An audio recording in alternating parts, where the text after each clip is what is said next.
Welcome to Season 2, Episode 5 of Carson Now's Weekly Pulse podcast. This week's episode is sponsored by Gina's Good Life Music and Lounge. This week we are taking a look at the headlines and stories from the past week and this weekend's weather and upcoming events. It's so great to be back in the studio with you this morning. Yeah. Because, honestly, what a week. Oh my goodness, yes. I mean, the news just kept piling up, literally and figuratively. You can say that again if you've looked out a window anytime in the last 7 days. You know exactly the kind of week we've been having. Exactly. But before we get into all that snow, the local politics, and, some really great community triumphs we have to share, we do have a quick opportunity to discuss for our local business owners. Right. And we know that connecting directly with the community is just so vital right now. Definitely. So we want to remind everyone that sponsorships are currently available for this very show, the Weekly Pulse podcast, which airs every Friday. Yep, every Friday. And it isn't just the Friday show either. We also have sponsorships open for our weekly weather forecast and event roundup. Which is such a great spot to be. It really is. That one drops every Tuesday, so it's a perfect way to catch people right as they are planning out their week. Or figuring out their weekend plans early. Yeah. So if you want to get your message directly into the ears of Carson City residents, interested parties should contact our marketing department for more information. It really is a great way to support local journalism and get your name out there at the same time. Absolutely. All right, let's set the scene for everyone listening. It is the morning of Friday, February 20, 2026. You made it. We did make it. And I think I speak for everyone when I say I am very ready for the weekend. It has been an absolute marathon of a week. Wow. We've had severe weather. We've had some really intense policy discussions happening over at City Hall. Oh, we'll get to those. You definitely will. But let's start with the thing that affected every single person listening to this right now. Yeah. Segment 1, Weathering the Storm. Right. The big chill. Winter just decided it was not quite done with us yet. Not even close. We reported pretty extensively on this major winter storm that rolled in. It just parked itself right over us. It really did. It started back on February 13th and lasted all the way through yesterday, Thursday the 19th. It felt like it was never going to end. Yeah. We reported on the winter weather advisory early on, and I have to say, for once, the forecast did not overhype the situation. No, they got this one right. This was not just a light dusting. Far from it. We saw snow accumulation coming all the way down to the valley floor right here in Carson City. It completely transformed the landscape. It really did. And if you look up at the Sierra, the numbers we reported are just staggering. What were the final totals looking like up there? We are talking about reports of 3 to 5 feet of fresh snow. 3 to 5 feet. In the mountains, yeah. I mean, it's hard to even wrap your head around that volume of snow. If you're a skier, that's the dream, right? Oh, absolutely. The resorts are thrilled. But for the rest of us just trying to get to work or, run to the grocery store, it is a complete logistical nightmare. It creates a massive strain on our infrastructure. Yeah. We reported on the hazardous driving conditions every single day this week. Yeah. You really have to give a huge shout out to the crews from NDOT. The Nevada Department of Transportation. Exactly. And the city public works teams, they were out there around the clock. They were. I saw plows running at 2 a.m. But even with all that effort, the roads were incredibly treacherous. Very slick conditions. Slick conditions, practically zero visibility at times, cars spinning out on the shoulders. It impacts everything. It does. The whole city just has to move at a completely different pace. And sometimes that pace grinds to a complete halt because those hazardous conditions led to the second biggest topic of conversation this week. Which was the schools. The Great Snow Day Scramble. Right. We reported that it wasn't just a 2-hour delay. We had full closures. Yeah, Carson City schools were closed entirely on Wednesday, February 18th, and then again yesterday, Thursday, February 19th. 2 full days. And we weren't alone in that. No, our neighbors were in the exact same boat. We reported that Story County and Washoe County schools also shut their doors for those 2 days. So Washoe, Story, and Carson all closed down. For the kids, obviously, it's a massive win. Oh, is it? A mini vacation in the middle of February. But for you parents listening, trying to work from home or suddenly find childcare on a Wednesday morning? It is incredibly stressful. It really is a scramble. But it's a delicate balance for these school districts. They have to weigh the value of that instruction time against the very real danger of putting heavy school buses out on icy, unplowed roads. Exactly. And when you have snow piling up at the rate we saw, safety simply has to win out. It does. And it wasn't just the daytime classes that got hit. We reported that all after-school activities were officially canceled on Thursday the 19th as well. Which means everything stops. Mm. Basketball practice, drama rehearsals, club meetings. Yeah. It's a total shutdown of that whole extracurricular ecosystem. And just to underscore how serious this storm system was, it wasn't just the schools pulling the plug. Right. We reported on the governor's announcement regarding state government offices. Which is when you know it's a severe event. Exactly. We saw widespread closures and delays for state offices in Carson, Douglas, Lyons, Story, and Washoe counties. When the state government essentially says, stay home or delay your commute, that is a significant economic indicator for the region. Oh, for sure. It means the roads are simply not safe for the sheer volume of commuters we usually have flowing in and out of those state buildings. It disrupts services, it delays meetings. The whole flow of administration just takes a pause. But again, it's better safe than sorry. Absolutely. Though, while we can sit here and kind of complain about having to shovel our driveways again or reschedule our meetings, we really do have to acknowledge the much darker side of a weather system this powerful. We do. And this is the sobering part of the news this week. We reported on a truly tragic situation that unfolded near Donner Summit. Yeah. Because while all this fresh snow is beautiful to look at, it is also incredibly powerful and completely indifferent to us. We reported on a deadly avalanche that occurred during this massive storm cycle. This has been a very heavy story to follow. We reported on Wednesday the 18th and Thursday the 19th about the ongoing search and rescue efforts up there. It started initially with reports of several missing skiers. And the outcome has just been devastating. We reported that 8 bodies were recovered. Such a tragedy. It really is.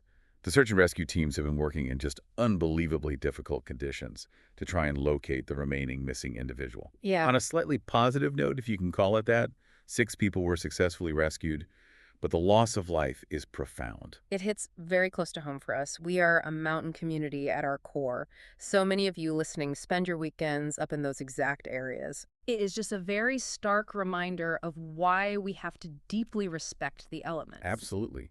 When we talk about 3 to 5 feet of snow falling in such a highly compressed period of time, we are talking about extreme snowpack instability. Because it doesn't settle. Right. The new snow hasn't had any time to bond to the older, harder layers of snow underneath it. So it basically creates this perfect sliding layer. A recipe for an avalanche. Exactly.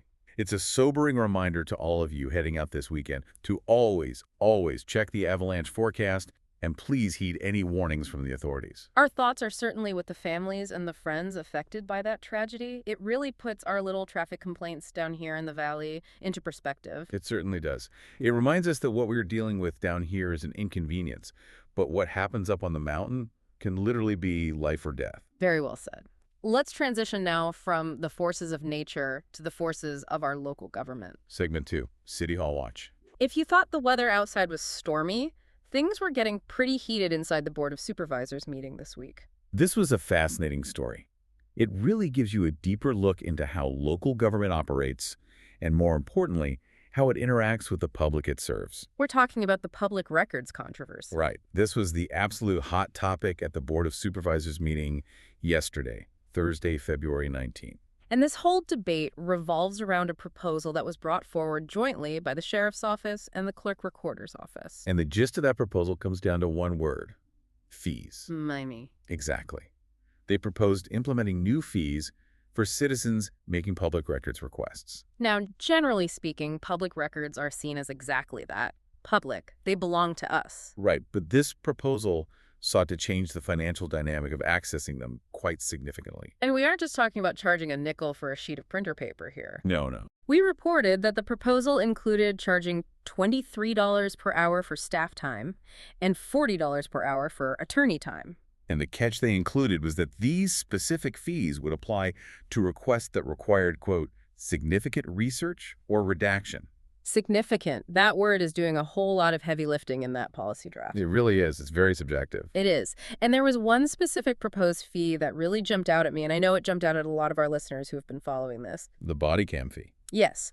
They proposed a $34 per hour fee for a deputy to be physically present while a citizen views body cam footage. Let's just unpack that for a second because it's a big deal.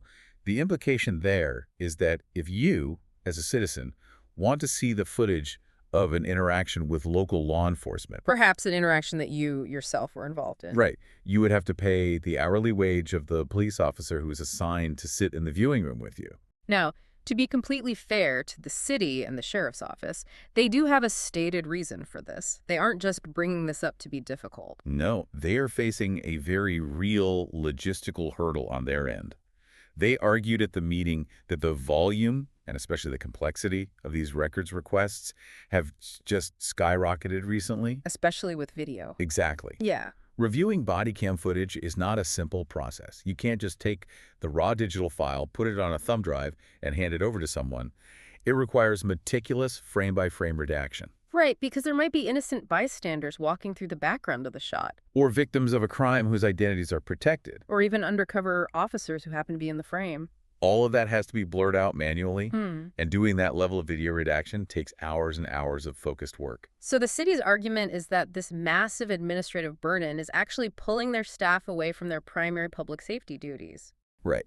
Their point is, if a deputy is sitting at a computer for 4 hours blurring out faces in a video program, that is 4 hours they are not out on patrol or actively investigating crimes. So their proposed solution is, we need to recoup these costs from the people making the request. That's the logic. But, as you can probably imagine, that logic did not fly with everyone in the room. Not at all. We reported on very strong opposition to this fee proposal. The pushback was immediate, and it was highly vocal. We saw major transparency watchdogs step up to the microphone. Specifically, the Nevada Press Association and the ACLU of Nevada both weighed in heavily against this.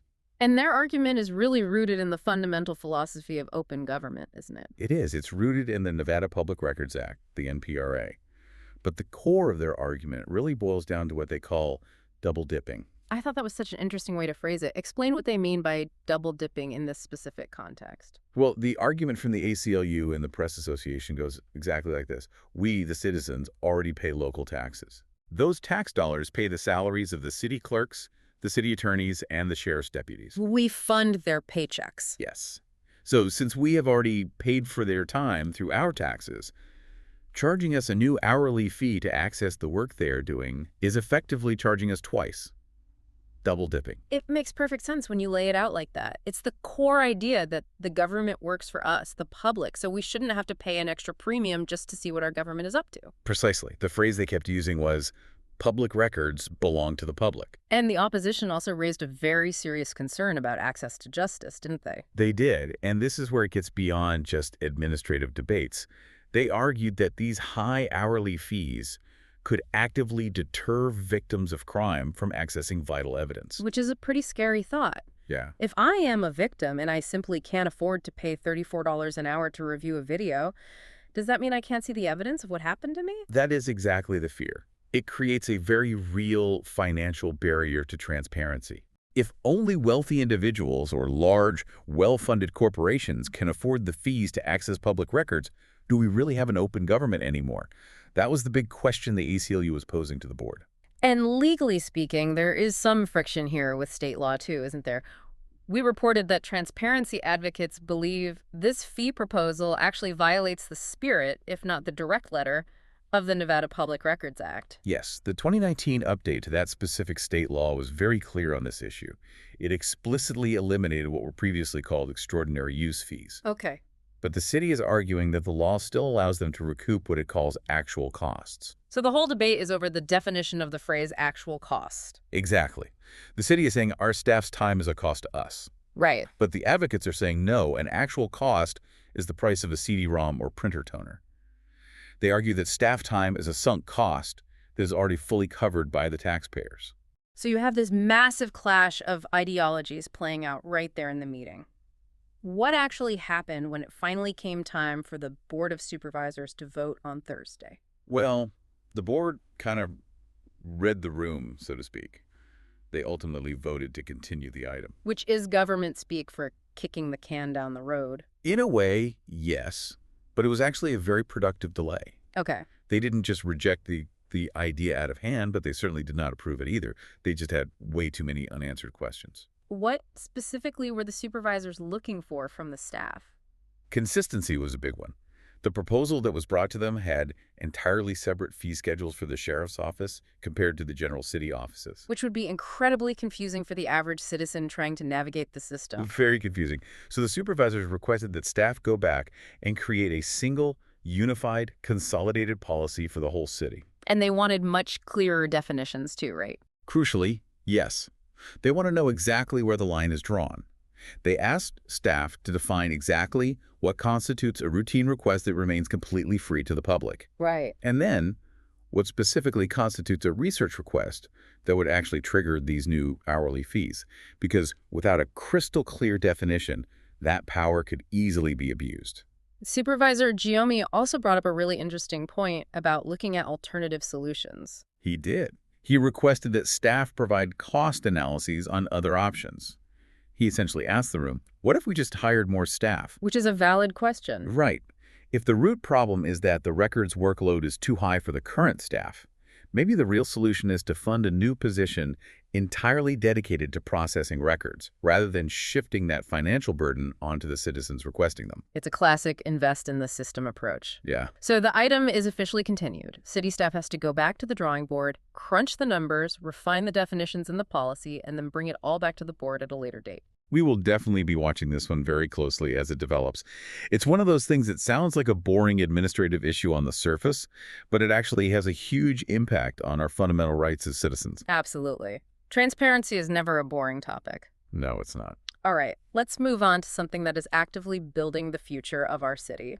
Segment 3, education and community growth. We have some genuinely exciting news coming out of the local school district this week. We reported on a major fundamental shift happening at the former Pioneer High School. Now, anyone who has lived in Carson City for a while knows Pioneer High. It has, for better or for worse, carried a certain reputation over the years. It really has. Historically, it was often viewed by the community as the alternative school. The Plan B. Exactly. The place where students ended up if they were struggling to fit into the traditional, massive high school setting. And unfortunately, it had a bit of a stigma attached to it because of that. But the school administration is working incredibly hard to completely flip that narrative. They are. We reported that the school is officially being rebranded as the CHS Silver Campus. And the new vision for it is completely different from the past. It's a total overhaul. They are actively shedding that old Plan B reputation, and they are aiming to make this campus a golden ticket for students. I love that phrase, a golden ticket. The focus of the curriculum is pivoting entirely toward vocational and trade education. This just feels like such a smart, necessary move. We hear constantly on the national level and the local level about the massive skills gap in our economy right now. It is a huge, huge issue. We reported that Dr. Susan Molden presented this new plan to the school board, and she really highlighted the dire need for skilled tradespeople. Yeah. We have an entire generation of master electricians, plumbers, pipe fitters, and mechanics, mostly from the baby boomer generation, who are retiring right now. And there simply aren't enough young, trained professionals entering those fields to replace them. Exactly. So the new CHS Silver Campus is positioning itself perfectly to fill that specific gap in the workforce. So how does this new model actually work for the students enrolled there? It's a very structured, intentional pathway.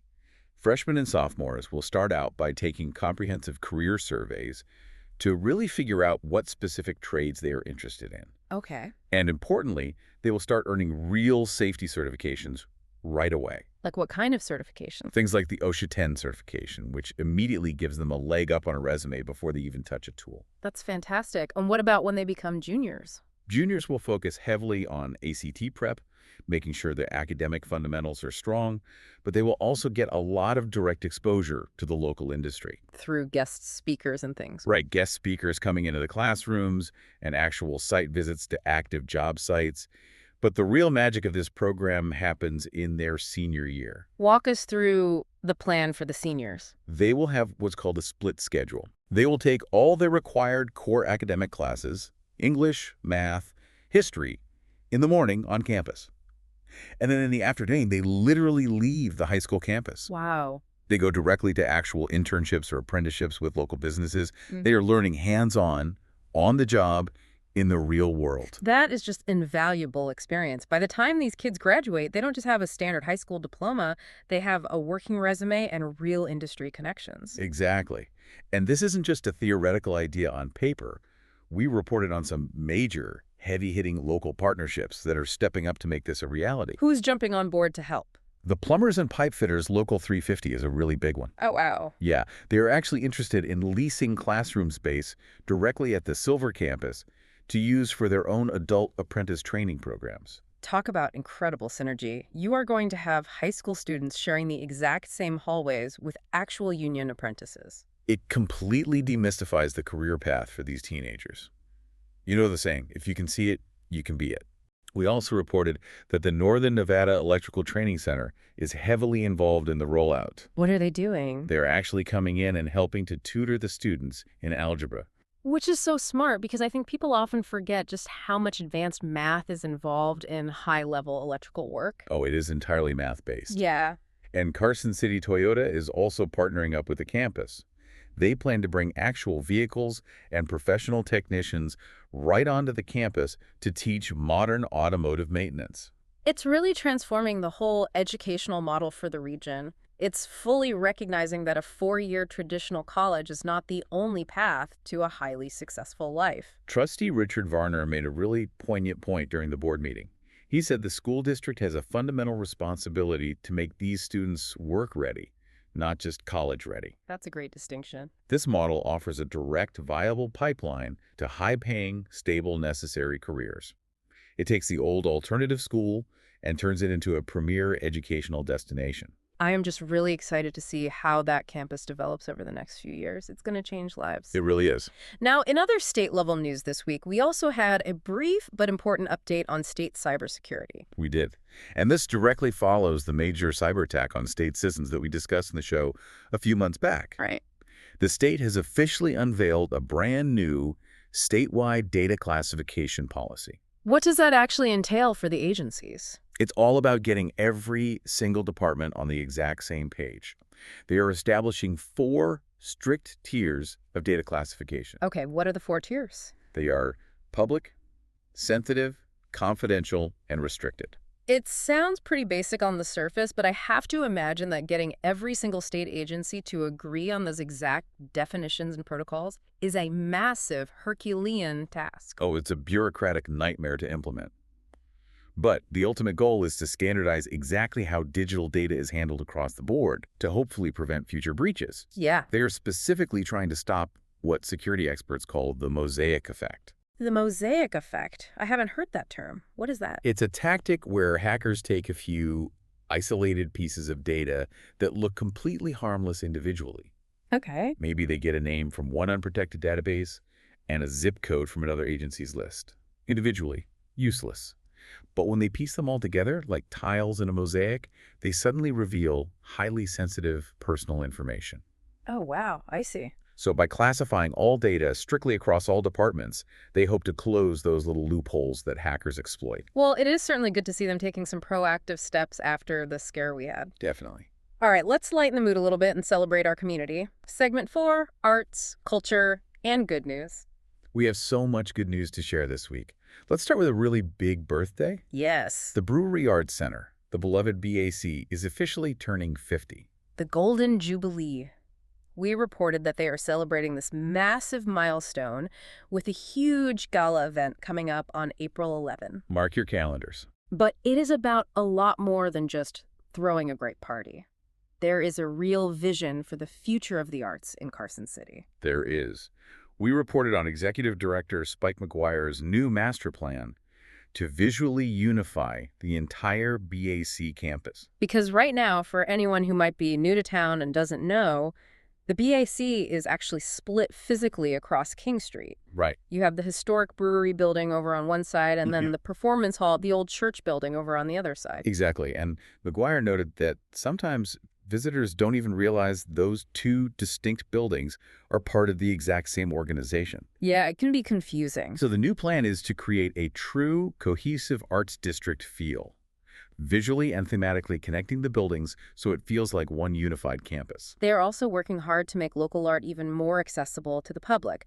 We reported that they are actively expanding the public hours for the exhibition hall starting very soon on March 10th. Yes, they are opening it up for visitors Tuesday through Saturday, which is just such a great resource for the community to have more access to. I do also want to quickly mention the Carson City Lights event. Right. We reported earlier that it was officially canceled, which is obviously very disappointing for everyone who was looking forward to it. It is a bummer, but the real story there, the good news part of it, is actually about the community's response to the cancellation. Exactly. The BAC was incredibly open and transparent about exactly why they had to cancel the event. It came down to unforeseen financial and logistical reasons. And they didn't try to hide it or spin it. They just told the truth. And because of that radical honesty, the community really rallied behind them. It was amazing to see. We reported that people who had bought tickets were actually calling in and donating their ticket refunds directly back to the BAC to support them through the shortfall. That really speaks volumes about the deep level of trust they have built in this city over the last 50 years. When you are honest with people here, they have your back. Absolutely they do. Now, speaking of incredible local talent, we have to talk about the youth theater Carson City Showstoppers. Oh, these kids are just unbelievably talented. We reported on a huge triumph for them this week. They traveled down to a major national competition in Southern California, and they completely crushed it. They won the Ovation Award for Best Ensemble. I want to stress that this is a national award. This isn't just, oh, they're good for a small-town theater group. No. This is top-tier talent, period. Mm-hmm. We reported that the winning performance was their rendition of She's in Love from The Little Mermaid. I bet that was just a blast of a performance to watch. It's such a fun, high-energy musical number. And the absolute best part is you can see these incredibly talented, award-winning kids perform right here in Carson City. That's right. They have upcoming performances of Disney's Dare to Dream scheduled in March. So please, go get tickets and support them. We also want to shine a spotlight on some other amazing young people in our area who are making a difference. The local Interact Club has been out spreading some real joy this week. This was just such a heartwarming story to report on.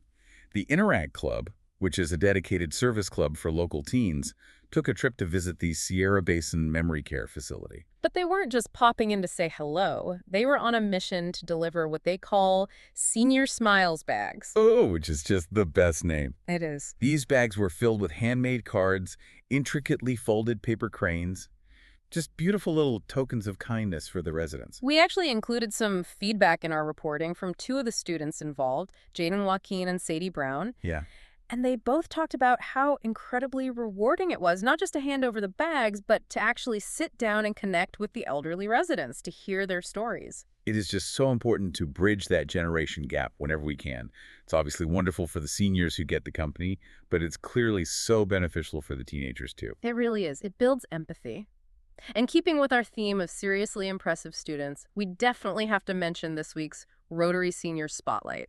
Yes, this week the Rotary Club Spotlight is shining brightly on Carson High's senior Jonathan Alvarado. Talk about a well-rounded young man. Truly, Jonathan is already a CTE completer in early childhood education. Which means he is actively training and taking coursework to work with young kids professionally. Right, but then on Friday nights in the fall, he was an absolute beast on the football field. He really was. We reported that he was a major star player for Carson High, rushing for an incredible 12,222 yards this past season. That is a serious stat line. And now he is officially headed off to Dickinson State University to continue his education. A star football player with a dedicated passion for early childhood education. That is just a phenomenal winning combination. We wish Jonathan all the best up at Dickinson State. We do. And finally, for this segment, we have a quick call to action for the adults listening right now. Carson City Little League desperately needs your help. They are actively looking for volunteers, specifically coaches, for the upcoming season. They really need head coaches and assistants for the T-ball divisions and the minor A divisions. Which are the younger kids just starting out. Right. Spring is coming, baseball season is right around the corner, but these kids literally cannot play if they don't have adults stepping up to coach the teams. So if you have some free time, and more importantly, some patience for teaching the fundamentals, please go sign up. It is a wonderful way to give back to the youth in the community. Okay, we have covered the heavy news, the local politics, and the amazing people making a difference. Now, let's look ahead to what we can expect outside. Segment 5, weekend weather forecast. And I know the one question every single person is asking right now, is the snow finally done? Please say yes. The answer is, thankfully, yes. We are finally trending warmer. Let's look at the breakdown. It is currently Friday morning, February 20. Let's look at today first. Friday, February 20. What are we looking at? It is going to be mostly sunny out there today, but do not let that bright sun fool you. It is still very cold. Yeah, that snowpack is keeping the air chilled. Exactly. We are looking at a high of just 38 degrees today and a freezing low of 12 degrees tonight. 12 degrees is bone chilling. What about the wind? Is it going to be blowing all that snow around? Mostly calm today, actually. It will become an east wind at around 5 miles per hour later on, so it's not too breezy, but definitely bundle up tightly if you're heading out the door today. Okay, so a cold, crisp Friday. What about tomorrow? Saturday, February 21. Tomorrow's looking better. We will see decreasing clouds in the morning, becoming fully sunny throughout the afternoon, Nice. and the temperature is slowly creeping back up. We are forecasting a high of 42 degrees and a low of 20 degrees Saturday night. We are getting there, inch by inch. And Sunday? Sunday, February 22 is the real prize at the end of this long, wintry tunnel. Let's hear it. Mostly sunny skies all day with a high of 50 degrees. 50 degrees. Wow, after the week we've had, 50 is going to feel like an absolute heat wave. People are going to be out in shorts, I guarantee it. And we'll see a much milder low of 26 degrees Sunday night. It will finally be warm enough to start melting some of these massive snowbanks properly. That sounds absolutely perfect. And with the weather finally clearing up and the roads getting safer, you really have no excuse to stay inside all weekend. Which brings us to segment 6, the weekend event roundup. We have a massive, massive list to get through. Carson City is fully waking back up. We are going to go through the comprehensive list of all the events scheduled for the next 3 days. So grab a pen or pull up the calendar app on your phone.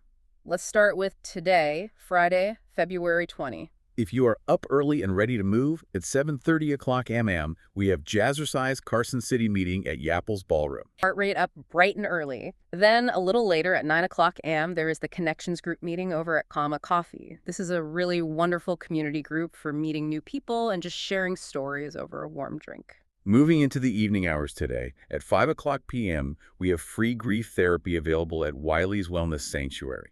And also at 5 o'clock p.m., there is free group grief therapy happening at Wiley's Wellness Center. These are just vital, essential resources for anyone in our community who might be struggling right now. They really are. Then at 5:30 o'clock p.m., you can head over to the Grassroots Yoga Center for a bowl of soul restorative yoga and sound bath session. Honestly, a restorative yoga and sound bath sounds incredibly relaxing after the highly stressful, snowed-in week we've all had. It does sound perfect. Continuing that vibe, at 6 o'clock p.m., there's a Sovereign Heart Sound Bath event. Also at 6 o'clock p.m., if you're looking for live music, check out the Zenden Open Mic Jam hosted by Canyon White at Polecat Tavern. It's always great to go out and support local musicians. Absolutely. Now, if you're feeling a bit artistic tonight, at 6:30 o'clock p.m., the Brewery Art Center is hosting an adult paint and sip class. The theme for the painting tonight is winter flowers, which feels very appropriate given the view out the window. Very fitting. At 7 o'clock p.m., we are heading back to Yapple's Ballroom, remember, pronounced event happens every third Friday of the month. Also at 7 o'clock p.m., local favorite Greg Austin will be performing his show, The Mecca Indoors, over at the Tap Shack. The Tap Shack is such a great, intimate venue. It is. At 7:30 o'clock p.m., get ready for some energy. It's High Octane LEE at Gina's Good Life Music and Lounge. Hey, that is our amazing episode sponsor. Gina's is always a guaranteed good time. Always. And wrapping up your Friday night lineup at 9 o'clock p.m., it is karaoke night at Saltwater Tavern. Go sing your heart out and shake off the cabin fever. That brings us to tomorrow, Saturday, February 21, and it is a very, very busy day across the city. We are kicking Saturday off early. At 8 o'clock a.m., it's the Calling All Republicans event, which is their biennial precinct meeting being held at the Carson City Senior Center. At 8:30 o'clock a.m., there is a Nevada CCW class. If you're interested in getting your concealed carry permit, that is the place to be Saturday morning. At 9 o'clock a.m., the Connections Group meets again, but this time they are gathering at Chat's Bakery. They have absolutely incredible pastries over there. So good. Then, at 10 o'clock a.m., we have a massive cluster of events, all starting at the same time. Let's run through them. First, there is the Spring into Gardening class out at Western Nevada College. It is never too early to start planting the spring garden, even if there is snow on the ground. True. Also, At 10 o'clock a.m., remaining at Western Nevada College, they are hosting a yoga workshop specifically focused on hips and low back. I think every single person who is out there shoveling heavy snow this week needs to be sitting in the front row of that workshop. My lower back hurts just reading that out loud. Seriously, go stretch it out. Also at 10 o'clock a.m., the Build to Win meeting is happening, where the city manager will be sharing future plans at the Carson City Sheriff's Office. There is also a Save Our Children protest scheduled to begin at 10 o'clock a.m. And the Carson City Library is holding an important strategic plan workshop, also starting right at 10 o'clock a.m. Plus, a really fun, vibrant event for the whole family. The Lunar New Year celebration over at the Children's Museum of Northern Nevada, which also kicks off at 10 o'clock a.m. Moving into Saturday afternoon at 1 o'clock p.m., there is a Reiki 1 certification course being offered at Grassroots Yoga Center. Then as we get into the evening, at 6 o'clock p.m., the teenagers get a turn on the dance floor with the Teen Swing Dance at Yapple's Ballroom. Again, Teen Dance happens every third Saturday. At 7 o'clock p.m., Loud as Folk presents an evening with the same Chase and Willie T. Taylor at the Brewery Arts Center.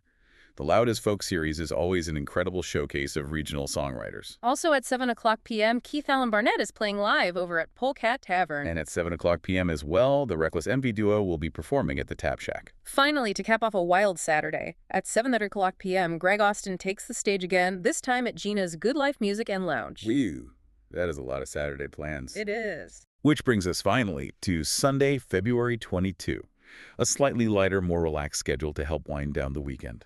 At 10 o'clock a.m., the Paper Girls are hosting their Junk Journal and Crafty Club meeting. Then, the doors officially open at 11 o'clock a.m. for Sunday Bingo at the Carson City Senior Center.